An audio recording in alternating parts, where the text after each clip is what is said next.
जय हिंद दोस्तों। कहते हैं कि जो व्यक्ति निश्चिंत है वो बहुत खुश है।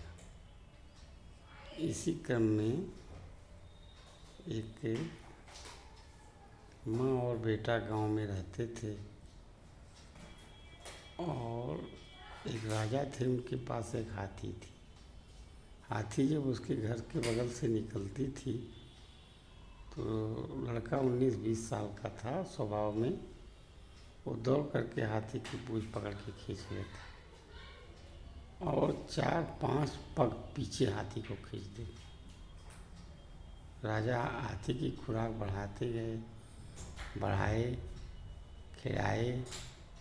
हाथी को टेंशन हो गया कि ये आदमी हमको पीछे खींच ले रहा है। उस टेंशन में कितनों खिलावें, हाथी को असर नहीं होता था। तो ऐसे कई दिन हुआ, महीनों हुआ। तब राजा ने गुप्तचर लगाया और कहा कि पता करो ये क्या करता सर, ये दिन भर लकड़ी काटता है, बाजार में बेच देता है और कोई मजदूरी करता है, कभी माँ बेटे हैं, खाता है। तो मंत्री वो बहुत होशियार था वहाँ का। कहा सर ऐसा करिए, इसको टेंशन कर दीजिए कुछ।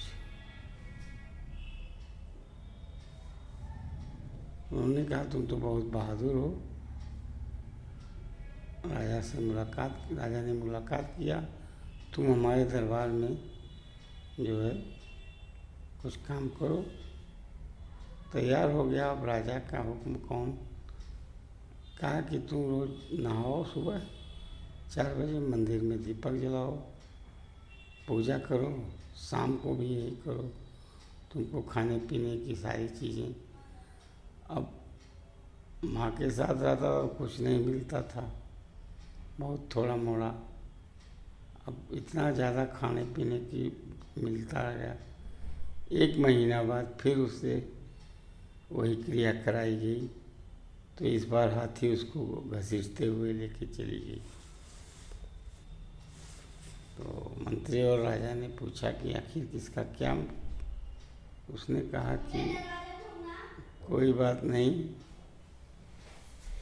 ये टेंशन का माजरा है, हमेशा दिमाग में बना रहता था। कब राजा आ जाएंगे, कब हमको पकड़ लेंगे, कब डांट देंगे, कब हम पूजा 4 बजे जगने का, नहाने का, ये सब बहुत सारी टेंशन दिमाग में रहती थी। तो जब काम आदमी तनाव से हट करके तनाव रहित काम करता है, इसका मतलब यही हुआ तो काम अच्छा होता है। और हम सभी उस तनाव या टेंशन से ग्रसित हैं, डर से काम करते हैं जिस भी कारण से, तो काम ढंग से नहीं होता है, बल्कि दबाव में कुछ उल्टा सीधा हो जाता है और उसके बदले में नुकसान भी हो जाता है, सहना भी पड़ता है। इसलिए इससे यही सीख है कि तनाव कम से कम हो, कम से कम लिया जाए तो व्यक्ति स्वस्थ रहेगा। धन्यवाद।